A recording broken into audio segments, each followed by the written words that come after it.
ඔයා කවදා හරි හිතලා තියෙනවද කොහොමද සමහරක් මිනිස්සු ජීවිතේ ඉතා ඉක්මනින් සාර්ථක වෙන්නේ? හැබැයි තව සමහරක් අය හැමදාම එකම තැනක ඉන්නේ කියලා.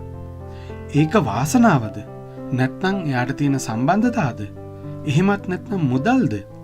නෑ, ඒ කිසිවක් නෙමෙයි. අද අපි කතා කරන්න යන්නේ සාර්ථක මිනිසුන්ගේ ඇත්ත රහස ගැනයි.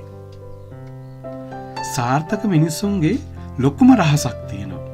ඔවුන් බලාපොරොත්තු වෙන ප්‍රමාණයට වඩා වැඩ කරනවා. බොහෝ අය ජීවිතේ හොඳ වෙනතුරු බලාගෙන ඉන්නවානේ. හොඳ කාලයක් එනකම් ඉන්නවා, හොඳ අවස්ථා එනකම් ඉන්නවා, නැත්තම් කවුරු හරි ඇවිල්ලා උදව් කරනකම් ඉන්නවා. හැබැයි සාර්ථක මිනිස්සු එහෙම නෙමෙයි. ඔවුන් අවස්ථාවක් ලැබෙනතුරු බලාගෙන ඉන්නේ නැහැ. ඔවුන් අවස්ථා හදනවා.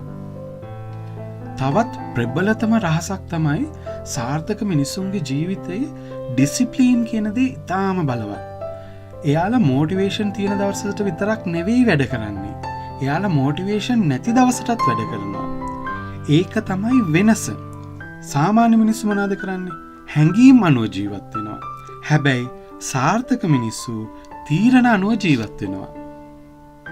අනික් රහස තමයි සාමාන්‍ය මිනිස්සු අසාර්ථක වුණාම නවත්තනවා. හැබැයි සාර්ථක මිනිස්සු අසාර්ථක වුණාම ඒකෙන් ඉගෙන ගන්නවා. එයාලා අසාර්ථකත්වයේ බලන්නේ අවසානයක් විදිහට නෙමෙයි. එයාලා ඒක දිහා බලන්නේ ඊළඟ පියවරට පාර පෙන්වන පාඩමක් විදිහට. අනික් ප්‍රධානම රහස තමයි සාර්ථක මිනිස්සුන් ගාව හොඳ ફોකස් එකක් තියෙනවා. බොහෝ මිනිස්සු අද එකක් පටන් ගන්නවා. ඊට පස්සේ හෙට තව එකක් කරන්න යනවා. ඊළඟ දවසේ තවත් දෙයක් පටන් ගන්නවා. හැබැයි සාර්ථක මිනිස්සු එහෙම නෙමෙයි. එයාලා එක දෙයකට ફોකස් කරනවා.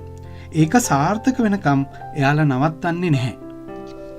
ඉතින් බලන්න, සාර්ථක මිනිසුන්ගේ ඇත්ත රහස මහ ලොකු දෙයක් නෙමෙයි. ඒ සරල දේවල් කිහිපයක එකතුවක්. ක්‍රියා කිරීම, ඩිසිප්ලින් එක, ફોකස් එක, අසාර්ථකත්වයෙන් ඉගෙන ගැනීම. හැබැයි මේ සරල දේවල් හැමෝම කරන්න කැමති නැහැ. ඒ නිසානේ සාර්ථක මිනිස්සු ගොඩක් අඩු වෙලක් තියෙන්නේ.